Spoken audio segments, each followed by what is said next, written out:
Good morning, good morning. Lifegate Church is open for business. How are we doing this morning?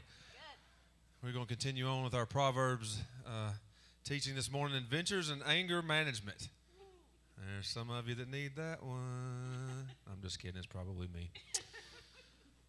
Well, this morning we're going to declare that God is God. Is that cool? Yes.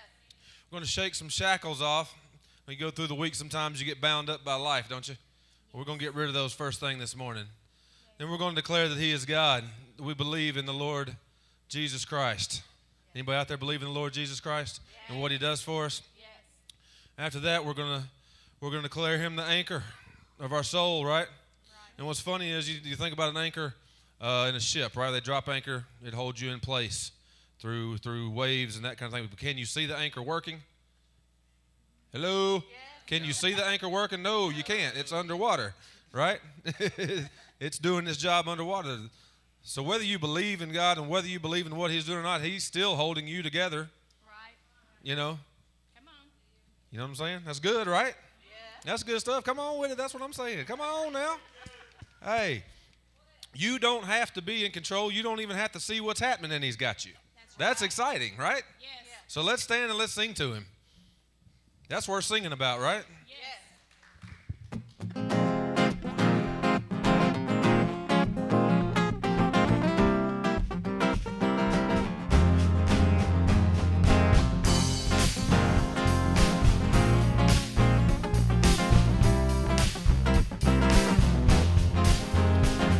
Take the shackles off my feet so I can dance.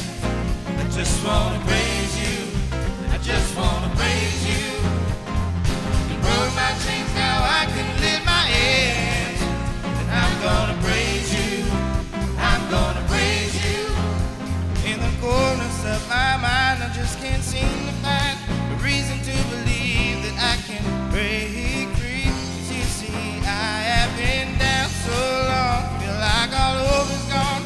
As I lift my hands, I understand that I should praise You through my circumstance. The shackles off my feet so I can dance. I just want to praise You.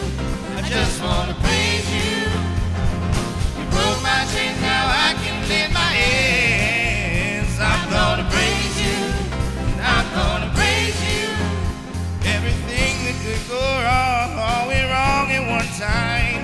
So much pressure fell on me, thought I was gonna lose my mind. But I know You wanna see if I can hold on through these trials. But I need You to lift this load, 'cause I can't take this no more. Take the shackles off my feet so I can dance. I just wanna praise You.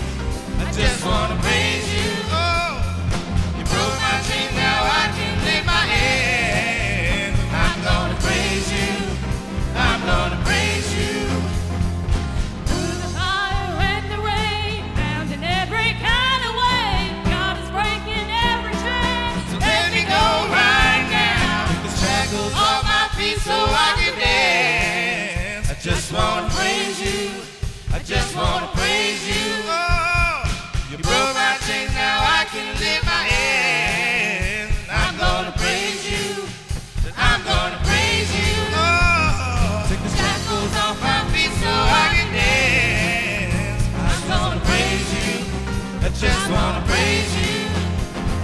You broke my chains, now I can lift my hands. I'm gonna praise You.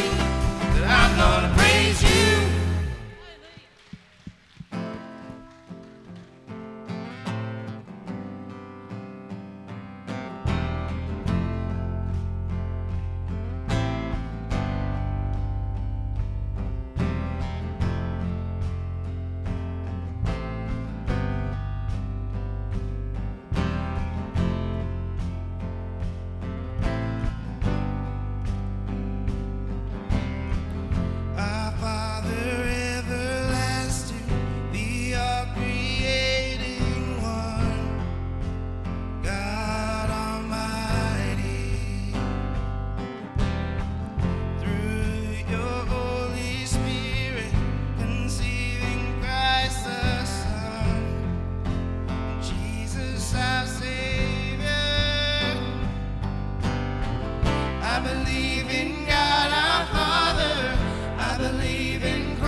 In the eye of the storm, you remain in control.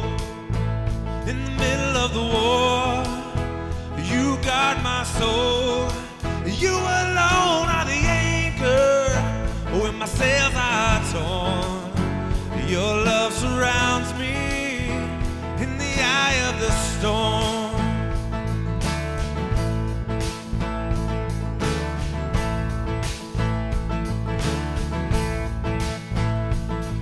When the solid ground is falling out from underneath my feet, between the black skies and my red eyes, I can barely see. And when I realize I've been sold out by my friends and my family, I can feel the rain reminding me, yeah. In the eye of the storm, you remain in control. In the middle of the war, you guard my soul.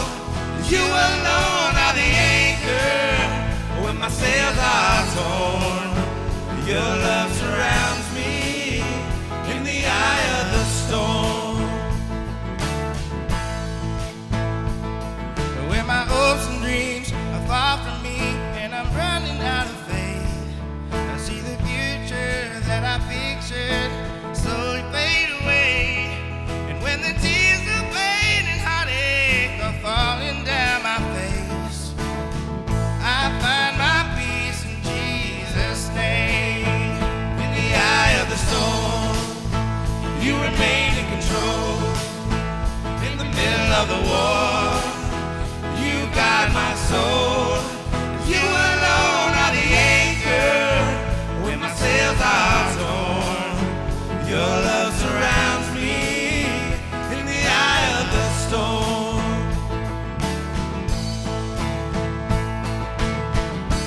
Ooh, ooh, in the eye of the storm. Ooh, ooh, I know you're watching me. Ooh, ooh, yeah. Ooh,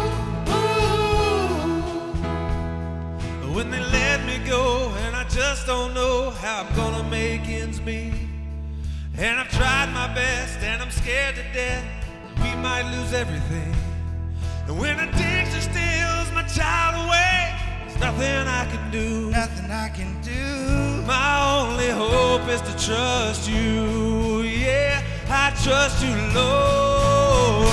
In the eye of the storm, you remain in control.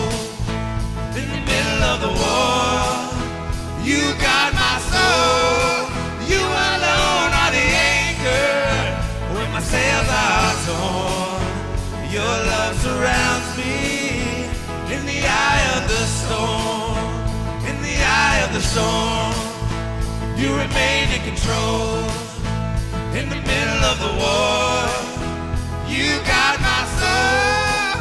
You alone are the anchor when my sails are torn. Your love surrounds me in the eye of the storm.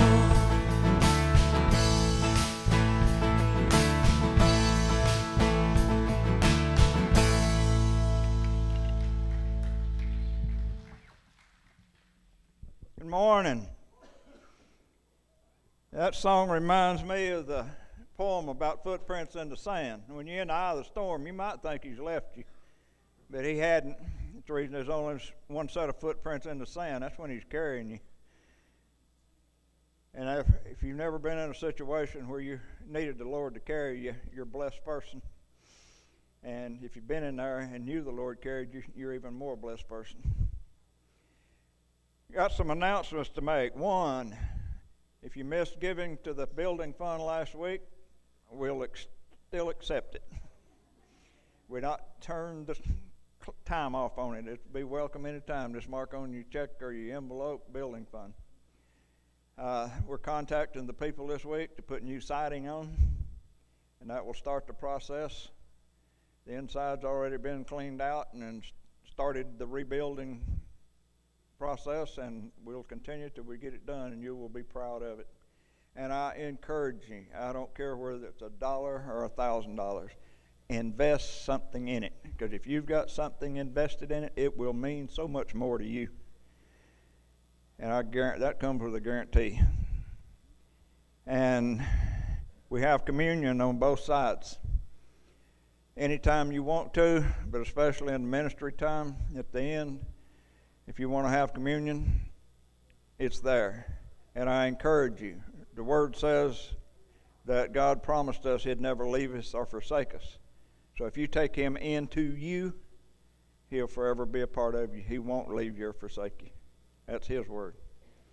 And right now we're going to continue worshiping with our tithes and offerings, and then we're going into another episode of Proverbs. I would ask for everybody to raise their hand that's read a chapter a day, but I don't want anybody to be embarrassed. I encourage you, read it. If you only hit one line or two or verses that stick with you for the week, I guarantee you'll come across your past sometimes that week, a time that you will recall that, and it'll help you get through situations.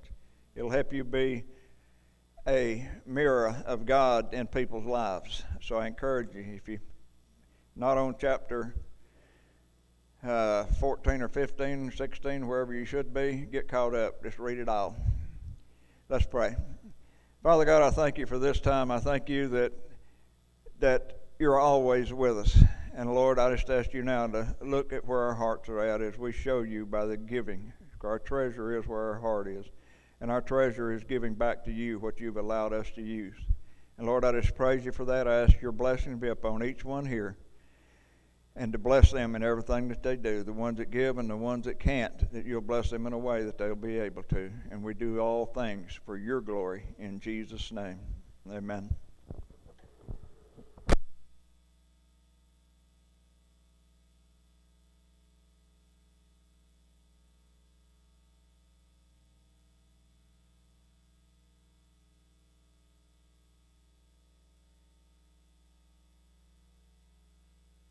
And the rest of us are spewers. You know, we'll go tend to the other side of the spectrum.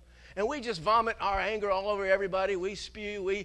We slam doors. We abuse our automobiles. We fist walls. We kick furniture and little dogs. And we'll cuss people and we'll cuss God. And we just blow it out all over everybody. And we don't care. In fact, we don't care who sees us or who hears us. In fact, we want them to see us, and we want them to hear. We want them to know just how mad we are.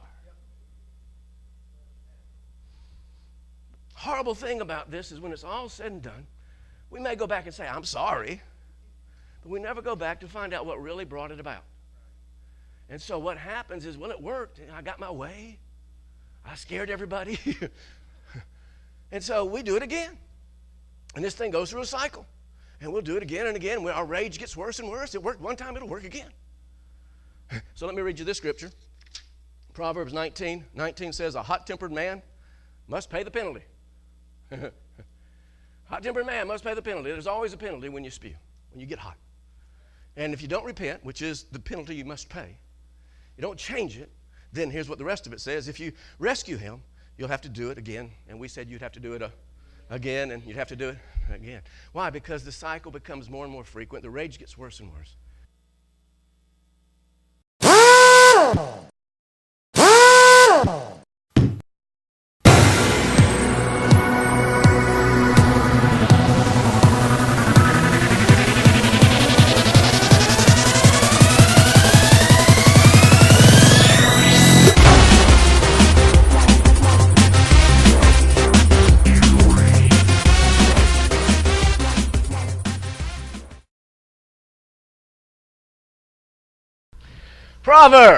Proverbs, an adventure in wisdom. That's our series.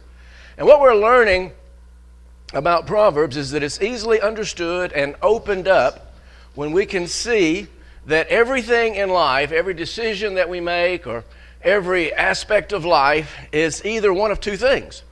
That it's following after and pursuing the woman wisdom, or we're being seduced by the whore folly. Now, I know that's a word that, you know, this kind of gives a little shock effect, but it's intended to. And so And so that's what we do. And as long as we're pursuing wisdom, doing it through the book of wisdom, the things that it says to do, then it promises us that we're going to have a life that's prosperous. We're going to have a life that's healthier. We're going to have a better marriage. We're going to have good children. We're going to have good work, and things are going to go well with us. It promises gold. It promises us all these good things if we'll go wisdom. The opposite is true. If we are seduced by the whore folly, life goes bad. Marriages go bad. Children go bad. Finances go bad. And we lead to a life of ruin. That's just opening up Proverbs. Every single verse, every single Proverbs goes in those two directions. Now, today, what I want to talk about is an adventure in anger management. Now, how many has ever had an adventure in anger? Okay, I think that's all of us, right? This is why I wanted to do it, because Proverbs has a lot to say about this. Now, how many has had an adventure in anger management? Okay, you're trying. There's a lot less hands, I want you to know, and that's exactly correct. So there's anger and there's anger management. So this is what we're going to be talking about, an adventure in anger management today. And here's my goal. My goal is this: I want to. It's a two-parter. When I laid it all out there, I had way more information than I was really able to do in one lesson. So we're going to do a 2-lesson on this one. And my goal today, though, is to, first of all, get you to see, if you don't already, if you know how you handle anger, not manage it, but how you handle it. So I want you to see, first of all, that not only you know how you handle it, but everybody else knows how you handle it. And then what I want you to see is that handling anger is not managing anger. And that once you understand that you're just handling anger, now that I'm doing it wrong, how do I do it right? And I want you to see that if we understand anger, we'll understand that it's not bad, that it's actually good, and its purpose in our life is to lead us down the path of wisdom. We have this concept about anger that it's bad. No. God wired you so you can be angry, but not so you can give it over to sin and be controlled by the devil. Now, I'm going to make all this clear. So here's where I want to do it. So if I can accomplish that today, then I've been successful. So let's get started. Book of Proverbs, chapter 29, verse 11 says this: a fool gives full vent to his anger. Well, let's leave that up there and meditate a second. How many fools, let's put it another way, how many of us have ever fully vented our anger? All right, according to wisdom, what were we then being made into? A fool. We were being seduced by what we just talked about, the whore folly, right? Now, he goes on, so that's that path, that's going that way, all right? And then he goes on and he says, but a wise person, a wise man, a wise woman, if we want to be wise, we go down this path. A wise man keeps himself under control or manages that anger. Keeps it under control, not lose control. So when we lose control, when we vent, what have we done? We've lost our temper. We say we've lost it. Am I right? What have you lost? What have you lost? You lost control. Exactly. Now, here's the thing. Who has now control? If you've lost it, who has it? Oh. See, we say these things. I lost it. I lost my mind. I lost. What you're saying is, I lost it. And I want to talk about who has it better in just a second, or what has it. And then what I want you to see right now is that what you're saying is, I'm mad. Ever said that? Has anybody ever said, I'm mad? I'm mad. You've gone beyond anger to mad. Now let me work here. How many of you have seen the movie Old Yeller? That's great, man. That is one of my all-time favorites. Old Yeller. 1957 is when it came out. I was 9 years old. Ancient. Yeah, I'm only 42. I don't know how. But my mom and dad take me and my sister to the movies, and so we're there. Oh, yeah. And if you're not familiar with it, it's this. Most of you are, but it's this yellow, mixed-up, mangled dog who's lost and hooks up with this family called the Coats, and he becomes the hero of the family. He saves them all from bear attacks and pig attacks and all kinds of things, and he just wins the heart of everybody in the family, and he'll win your heart while you're watching it. You know, you can't help but fall in love with that that big heroic dog. I mean, you just love him.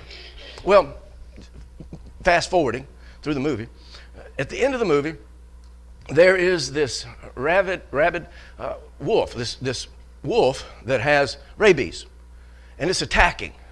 And so here comes Old Yeller, and he jumps in there and fights with this rabid wolf, and of course Yeller gets bitten by this wolf with rabies, and Yeller gets rabies or goes mad dog, and they have to euthanize. They have to put him down, Yeller, and when he died, when they do that, I wept like a baby. I'm not talking about when I was 9 years old. I'm talking about a couple of years ago when Judy got me the copy of the movie. It's just sad.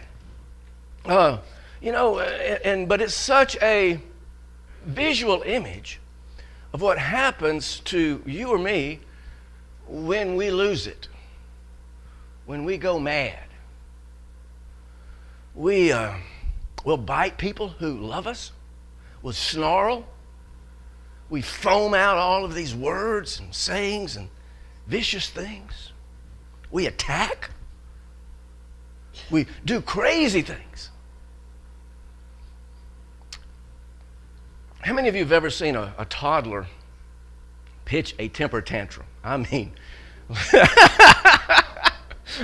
again, that's most of us, or not all of us. They don't care where they are. They'll be in Walmart or ShopRite or any place, and right here in church, they'll just fall on the floor, and they'll yell and scream and kick and holler and just go mad. They're mad. Did anybody teach that toddler how to get mad? Did the parents say, now here's how you do it? How do they learn that? From where does that stuff come? All right, let me get here. Proverbs 22:15. Folly is bound up in the heart of a child. That stuff's already in there. It was already in you, it was already in me. Folly is already in there. But the rod of discipline, if you want to be wise, go down the path of wisdom, but the rod of discipline will drive it far from it. And what is the first thing that you thought about when you saw that child having that temper tantrum, especially if it wasn't your child? What did you say? That child needs the rod of discipline. Right? And nobody teaches us to get angry or get mad. It's there. We don't have to be taught.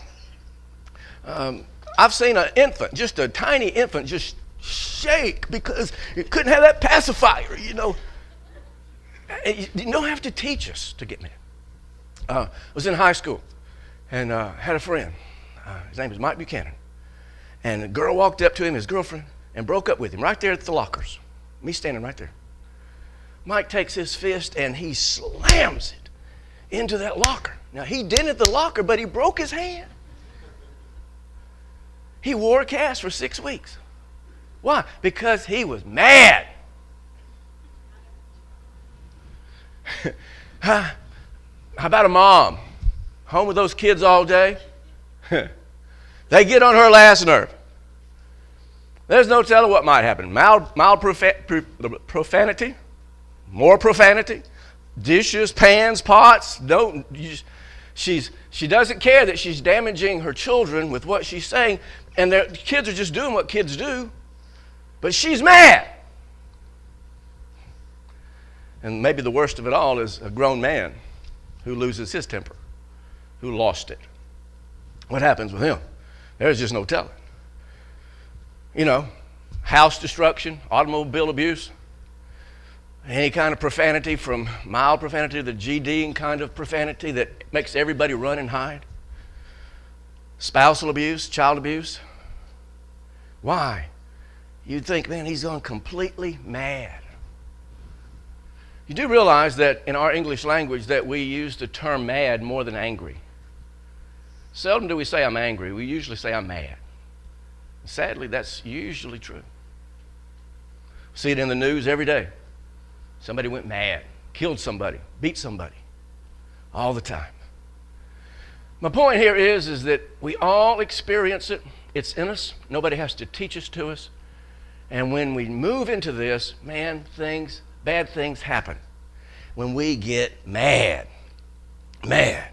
When we fully vent, we become a fool, seduced by the whore folly. And what we really want to do is keep it from that area. So, anger management, not handling anger. And it's interesting that the scriptures try to separate the two.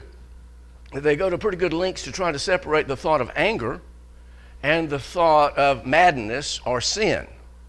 So let me show you this, how it kind of does it in Ephesians chapter 4. In verse 26 it says this, be ye angry. Would you say that back to me? Be you angry. So it's encouraging us to be angry. Be angry, but sin not. Be angry and sin not. See, there's a place where anger moves to sin or anger moves to madness. And when it goes into madness, that's a bad spot. He says, let not the sun go down on your wrath. Wrath is a hot word. Temperature. Neither give place to the devil. Now connect all that. When we move from anger into madness, into sin, we're now giving the devil a place. Let me read you that same translation in the New Living Translation. That was King James. Here's the New Living. It says here in Ephesians 4:26, and don't sin by letting anger gain control or manage you. Manage over you. Don't let the sun go down while you are still angry or mad. For here's the thought is madness, for madness gives a mighty foothold to the devil. When your anger moves from the place that it should be and designed to be and moves into madness, it's moved into sin, but the main thing is that we're now out of control. And again, according to this verse, who now has control? Who have we given a foothold? Who have we given a place? See, he moves in where we moved out. By going from here to there, by going from anger to madness, we're going from not only from anger to sin, but what we're really doing is putting ourselves, our family, anybody that's around us, in a bad place as well. We're giving a spot, a place for the devil. But anger, when correctly managed, will produce good results. And I want to work on that. See, let me just ask you this. Did the Lord God ever get angry? Did he? Does the Bible talk about that? Over 100 times it does. Talks about God's wrath and the anger of the Lord. and it happens a lot. So anger then can't be sin. So let me show you one verse, one of those verses that shows you God manages it.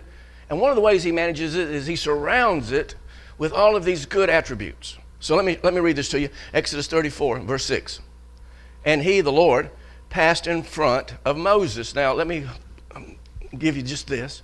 If you've been through our temperament study, you found and learned that Moses was one of the most angry people in all the scriptures. It talks about the anger of Moses more than it talks about anybody else in the Bible. He was so mad one time that he just exploded and killed an Egyptian. You remember the story. And it talks about him being angry so many times. And so God has to deal with this. And it's interesting that it's in this concept that God talks about anger. And Moses is wanting to see the Lord. So he says, and he passed in front of Moses, proclaiming, the Lord, the compassionate and gracious God. Now, notice how anger is surrounded by all of these wonderful emotions and attributes. God, slow to anger, managed anger, abounding in love and faithfulness, maintaining love to thousands, and forgiving wickedness, rebellion, and sin. See how God encompasses and encloses and envelopes around anger, all of these other things. And then he says, yet he does not leave the guilty unpunished. There's a time when God will get you. So what I'm wanting us to see here is that I'm glad that God is slow to anger, that he manages it, right? But he does get angry. What about Jesus? Did Jesus ever get angry? Sure he did. How many remember the temple situation? He goes into the temple. And he sees what's going on with the money changers and all this stuff, and he just gets over there in the corner and starts weaving him a whip out of rope.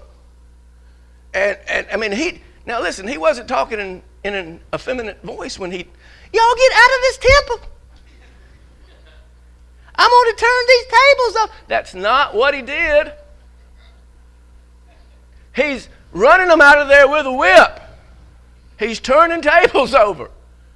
He says, he didn't say it effeminately. What he said was, you guys, you've turned my father's house of prayer into a den of thieves.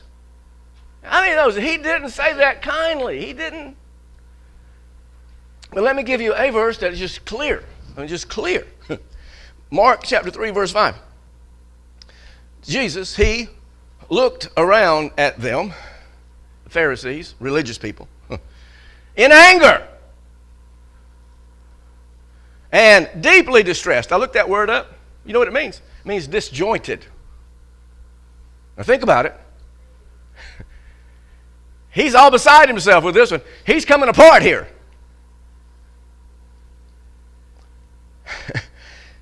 Deeply distressed at their stubborn hearts. And he said to the man, now this guy's just getting a healing. But I wonder how Jesus said it to him, Did he say, just stretch your hand out? Or did he say, stretch your hand out? How did he, you just kind of worried, think about it. I don't know. Maybe I'm just weird. I just do the Bible. But, stretch out your hand. And he stretched it out, and his hand was completely restored. Now, here's my thought. I want us to see this, because when anger is controlled and managed correctly and godly, then it brings good results. Healings are people being led out of captivity of Egypt and taken into their promised land. You see, but when anger is godly, then good things happen. When we do it the way wisdom tells us to do it, then we're moving in a good direction. So the point that I'm making here is that anger is not ungodly. But it is ungodly and even demonic if we allow anger to move us into madness, into sin. Because what we're doing is we're giving the devil a place, control, and nothing good's going to happen. Bad stuff happens when you allow that to take you down the road of folly. We are seduced by the whore folly. When God wants us to use anger in a good way to go down the right road and follow the woman wisdom, the lady wisdom. Now, we can be angry and not sin. And anger is not sin as long as it's managed or as long as it's controlled. Now, we all know that anger management is one of the most difficult things any of us do. When we get mad, we want to vent. We want to tell it like it is, or we just want to pretend like it didn't even happen. But when we get angry, it's very difficult to actually manage the way that we should. But what I want us to see in this point is that when we do it correctly, when we manage it, we become better. Better than we were, better than the situation, better than the person that we're angry with. Let me read it to you. Proverbs 16:32. Better a patient man than, better than, a warrior, a man who controls his temper, than, better than, one who takes a city. What's he talking about here? You see, we rise above, better than. A guy will, we have the courage to run headlong, face first, head first, into a fist fight. We got that courage. It's more difficult, it says, it takes more courage to control your own self than it does the courage to get into a fight, a fist fight. It takes more courage to control the war that's raging in your emotions than it takes courage to run into a literal war, a battle, or to wage war with what you think is your worst enemy. It is more difficult. It takes more control for a man to control his anger. It takes more courage to control your own anger, rule your own spirit, than it does for a man who has anger problems to go to anger counseling. He'll run headlong fist fight into a fight, but he'll cower down when you tell him he needs some counseling. Or maybe he needs marital counseling. He'll fight with the spouse in a moment, but when you start talking about marital counseling, he cowers down. He won't do it. Maybe it's addiction counseling. You see, it takes more control. You become better than your addiction, though, if you will. You become better than the person you're fighting with. If you're getting like in a fist fight, you become better than if you can control your own self. You go to a higher level than the issue, than the situation, than the person in which you're dealing. You get better than. Now, has anyone here lost your temper recently, got angry recently? Like in the last year? Okay, good. How about today? No, don't respond. Don't. You maybe you got into it with your spouse. Maybe one of your kids, children. How about this one? How about road rage? I got a phone call this week. Somebody calls me and says, "Pastor, will you pray for me? These people don't know how to drive. They're in this snow. They're going too fast."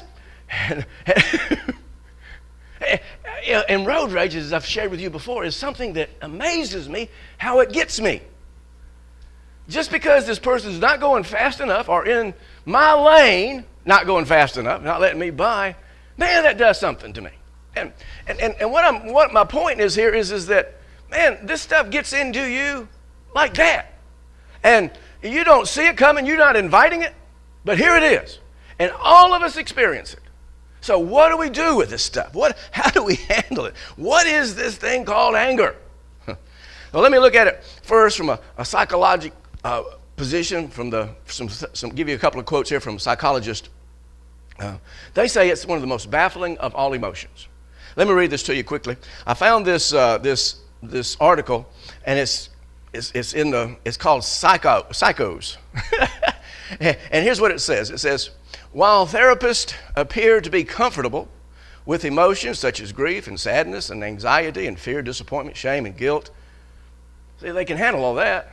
They medicate it, I mean, they can give you counseling here. They can help you here.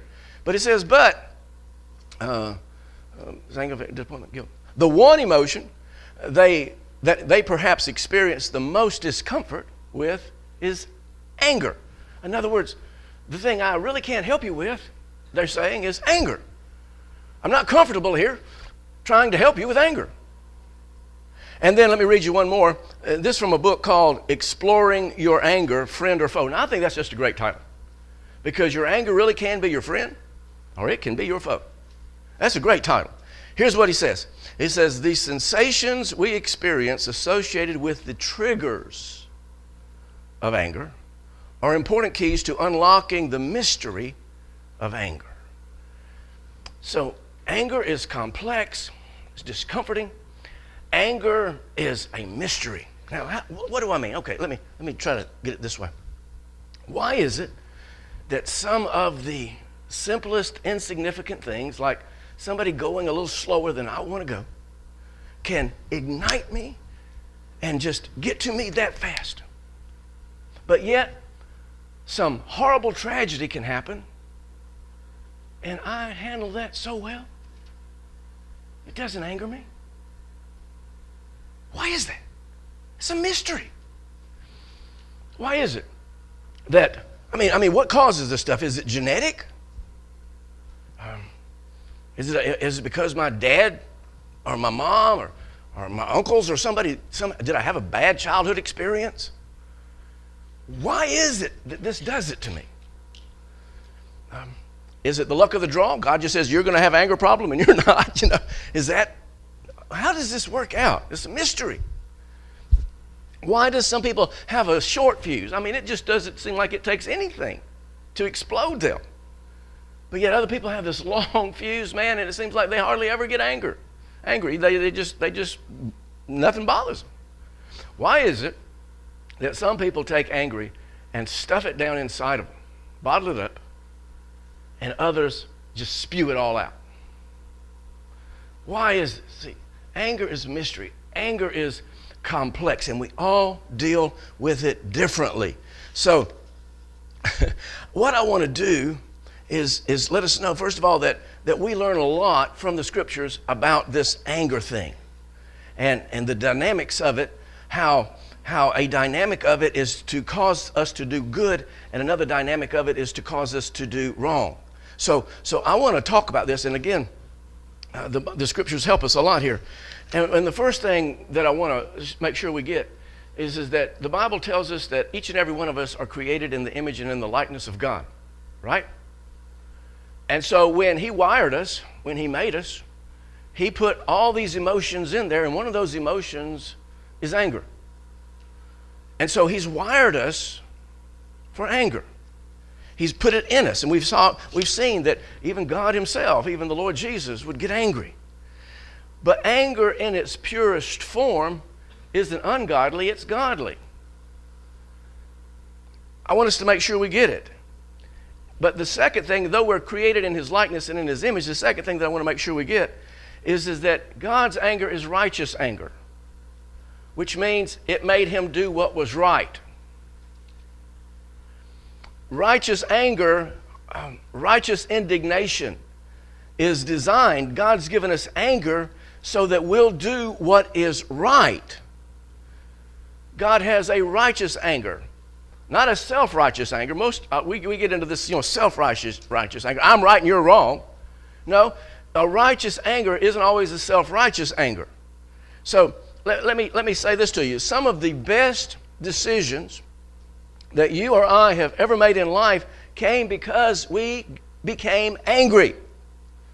Not because we became mad, but because we became angry. I'll never forget, 30 plus years ago, I'm paying our bills, writing the checks. I'm sitting at my desk, and week after week after week, we have run out of money, just no money. And I am so frustrated. I am so angry about these bills. I remember slamming my hand down on the desk and saying, that's it. I am tired of this. I am getting out of debt.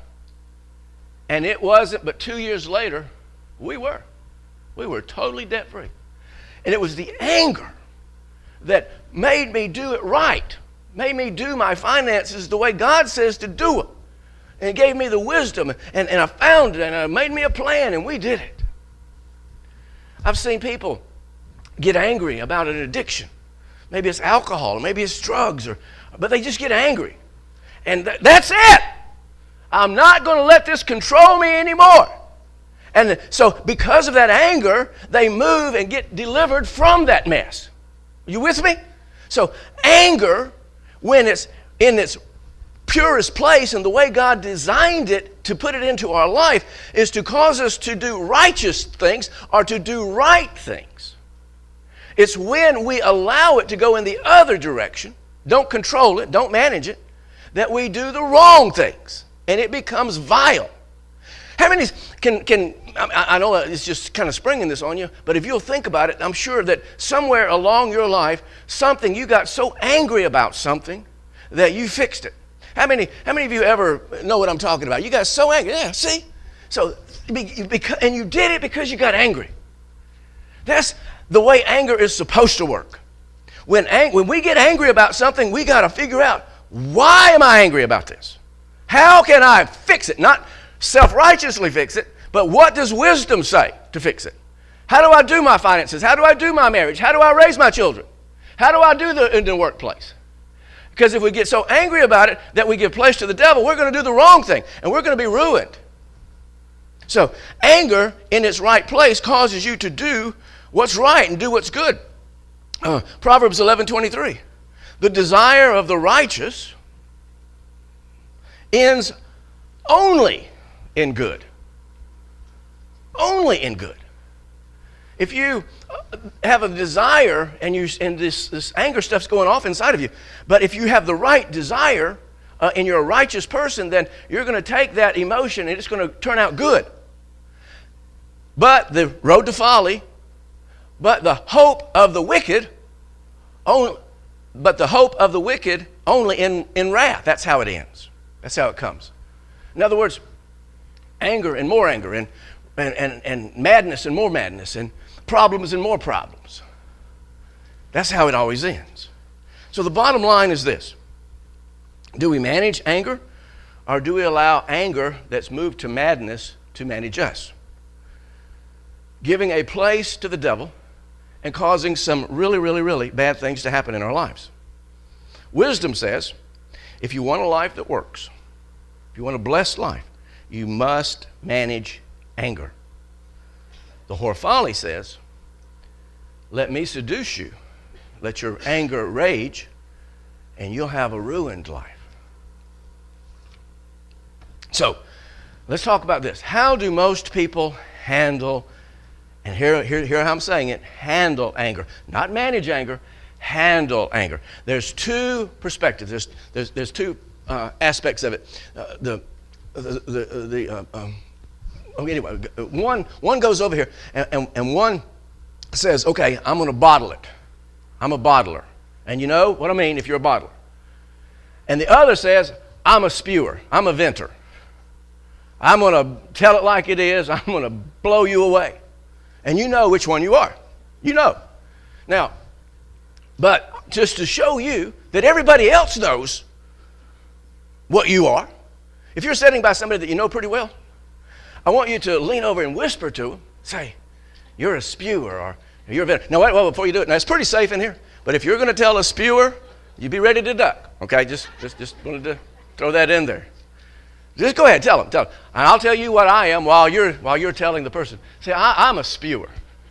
And if I don't manage my anger, if I don't manage it, I'll lose it. I'll do some of the craziest things. I'll hurt people. And so I want to talk about these things because it's so important that not only you know what you are, but that you know that everybody else knows what you are and how it's going to work out if you don't manage it. And again, I'm going to say it again. I'm talking here about handling and not managing because neither of these are the way you manage anger. It's just how we handle it. Now, number one, let's talk about the bottler. You know if you are. And well, here's what the bottler does, and it's one of the worst things you can do with anger. What a bottler does is play like they're not angry.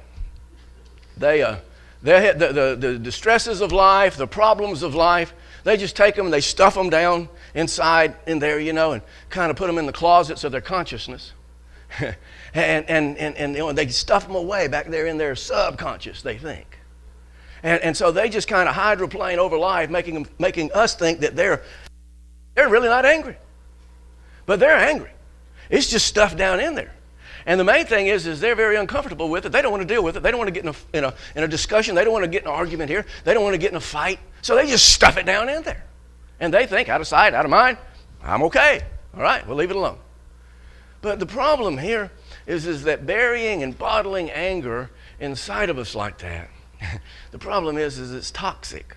It's like taking toxic waste, bottling it up, and burying it in a landfill. Eventually, it's going to leak. And it always leaks. It's going to come out. And when it leaks, it's going to seep into the earth, and for miles around, the water table is going to be toxic poisoned. And people will start getting sick for miles around. They start having all of these disorders and problems. And this is exactly what happens to the person who takes that anger, bottles it, and stuffs it into the closets of their conscience. It's going to leak, and you're no exception. It's going to leak, and it's going to have a physical, a mental, and an emotional effect on you. You're going to have physical problems. You're going to have stomach disorders, headaches. You're going to have sleep disorders. These things come from this. Your attitudes are going to change. Your emotions are going to change. You're going to get short-tempered. You're going to become very cynical. You're going to get very critical about people. You're going to be short with people. You ask these people, what's wrong? Oh, nothing. Nothing's wrong. I'm fine. And the whole time they're telling you they're fine. That stuff is seeping into them. And they will have disorders. So if that's not it, then let's look at the other bunch of us. And so if you don't lean that way, then you're leaning the other way, which means you're a spewer or a venter. Now, I don't think we need a lot of instructions on this one. We all know when this happens, we let it fly. We vent. We go off. We tell it like it is, We curse people. We curse God. We kick little dogs. We knock holes in the wall. We abuse our automobiles. We just venting. And we don't care who sees us, and we don't care at that moment who hears us. We're just letting it roll. And we've all experienced one of these people, how they handle their anger. And the saddest thing about these people is that when it's all said and done and when it's all over, they may say, I'm sorry, but they don't repent. It never changes. And what happens is they never go back and find out the very root source as to why did I do that? Not what caused me to do it, what ticked me off, but why did I respond in that kind of a way? And they never learn from this. And so what happens is it begins to cycle, and the cycles get sooner and sooner, and the rage gets worse and worse. And a little child that may throw a temper tantrum in Walmart in 10 or 20 years may rob a grocery store and kill somebody. So because the cycle gets faster and faster and the rage gets worse and worse. Let me show you this. Proverbs 8:19 says, a hot-tempered or a mad person, man or woman, must pay the penalty. There's always a penalty when you do this. You got to pay the penalty, and you got to let them pay it. You got to let them deal with it. If you rescue him or her, you'll have to do it what? Again, and we could say again, and we could say again, because it never ends. In fact, it gets worse and worse. This is what happens to this hot-tempered person. It becomes a cycle. The fisting of walls, the kicking of little dogs, the rage and stuff like this is not how you manage anger. It's maybe how you handle anger. And what we try to convince people to say is, well, I had to get it out of me. I had to say it. I had to tell it like it is. No, first of all, no, you didn't. But secondly of all, that did nothing good for you. Because you're going to do it again. And the cycle is going to get sooner and sooner, and the rage is going to get worse and worse. And until you pay the penalty, it won't stop.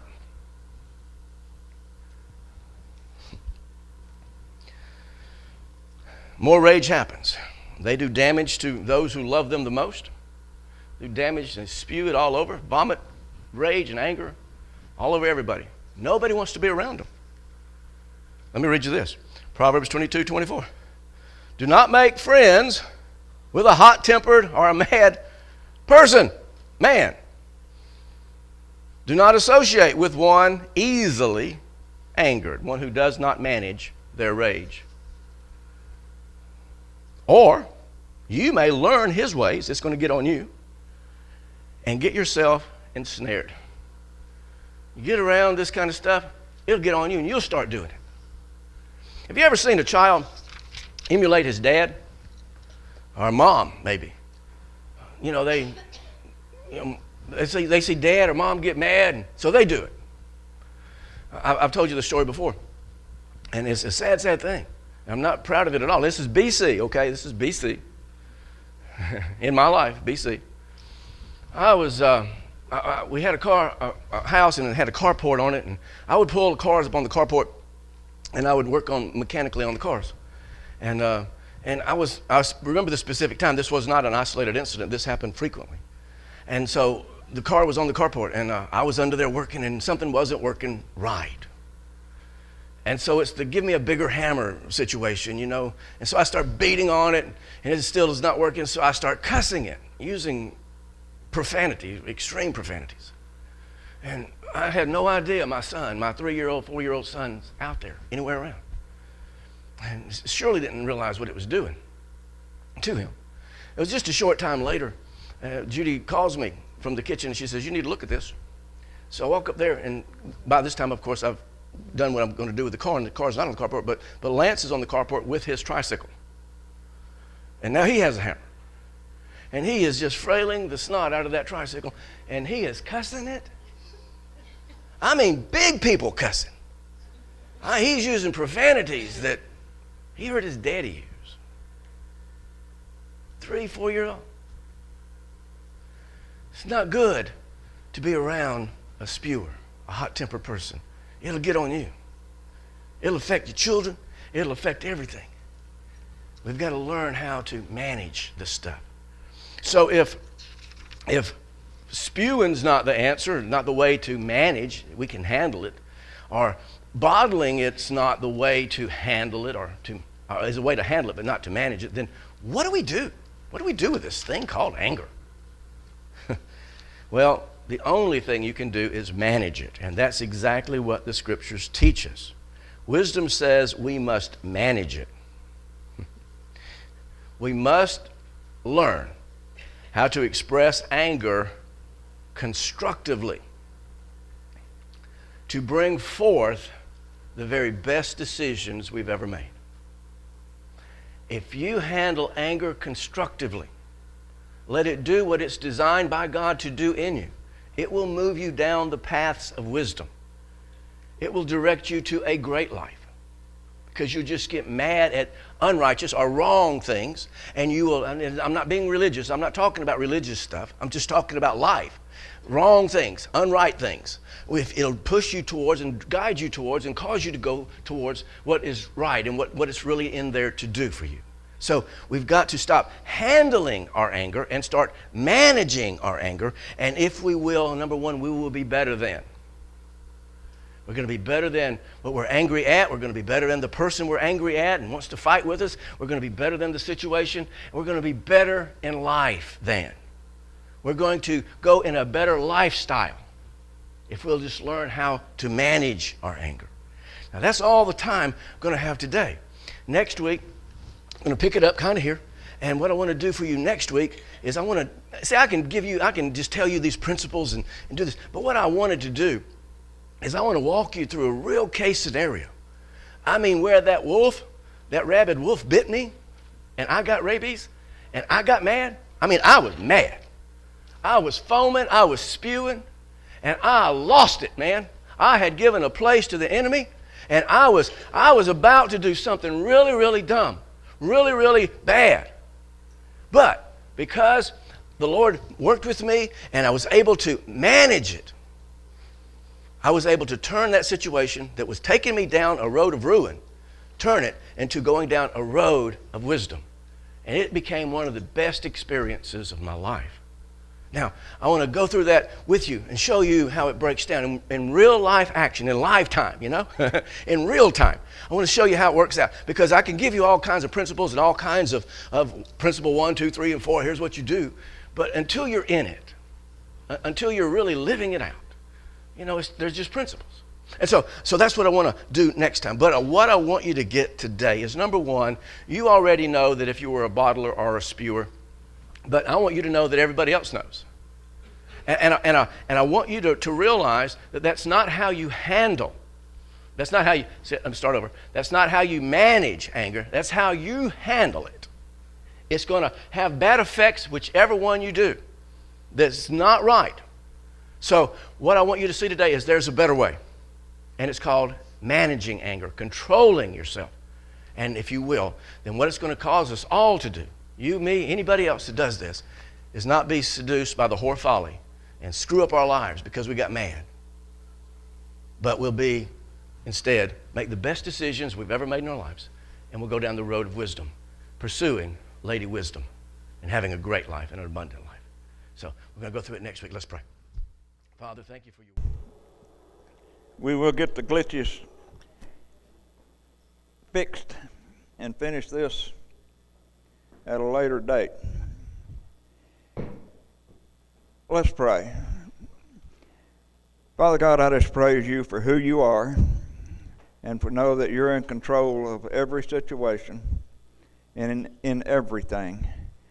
And I just ask now, while all heads are bowed and eyes are closed, if you have an anger issue, no matter whether you're a bottler or a spewer, if you just need help in controlling your emotion of anger, just lift your hand and we'll pray along with me.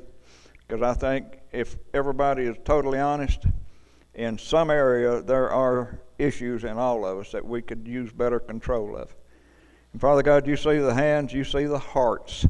And right now I just ask you to send your ministering spirits to each one and give them a peace to know that you're in control.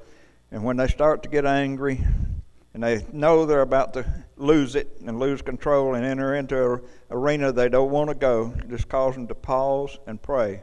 Just say, Lord, help me. And then you will be there to guide their steps and to heal situations. Lord, I ask for your blessing to be upon each one here today, that they have heard what you're saying to them. And it will become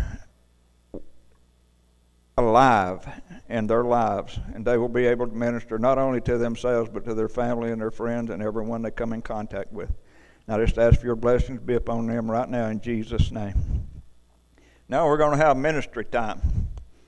These people have prepared themselves to be able to pray for you. And no matter what your situation is, no matter what you need prayer for, if you just come up and let them know, they will join you in praying. And where two or three are gathered, he's there with them. So I know he's here in our presence today. And we have communion on both sides. Like I said earlier, spend some personal time with the Lord. You take him into you and he'll never leave you or forsake you. So be coming.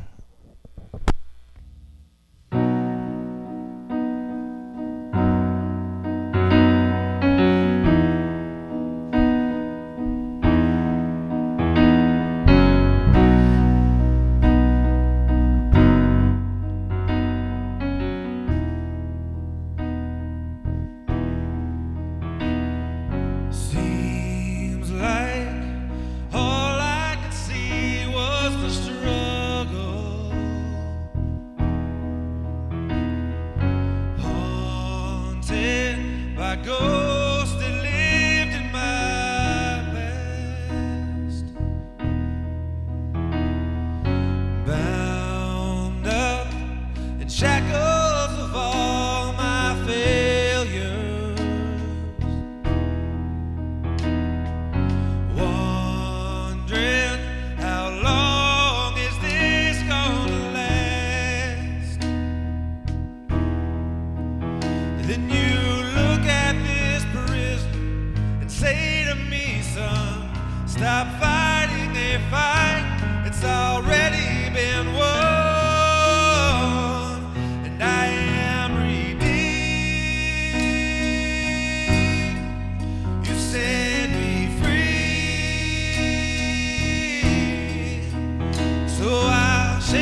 lift up your head. I remember, oh God, you're not done with me yet. And I am redeemed. You set me free. So I'll shake off these heavy chains and wipe away every stain. 'Cause I'm not who I used to be. Because I don't have to be the old man inside of me. His day is long dead and gone. Because I've got a new name, a new life, I'm not the same, and a hope that will carry me home. 'Cause I am redeemed. You set me free. So I'll shake off these heavy chains and wipe away every stain. 'Cause I'm not who I used to be. I am redeemed. You set me free. So I'll shake off these heavy chains and wipe away every stain. 'Cause I'm not who I used to be. Oh God, I'm not who I used to be. Jesus, I'm not who I used to be. 'Cause I am redeemed. I'm redeemed. Thank God, redeemed. Oh.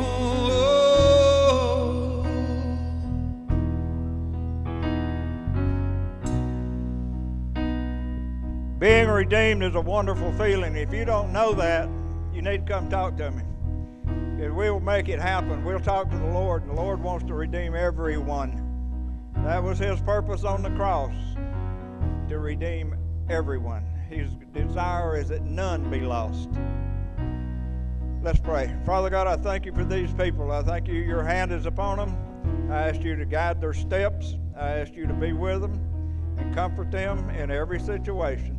And bring them back here next week with their family and friends to bring glory to you and to praise you and to have a blessed life. And I just praise you for that in Jesus' name. Come back next week and look at the chairs beside of you. Picture your friend and family in them and pray for that, and it'll be done. Y'all dismissed.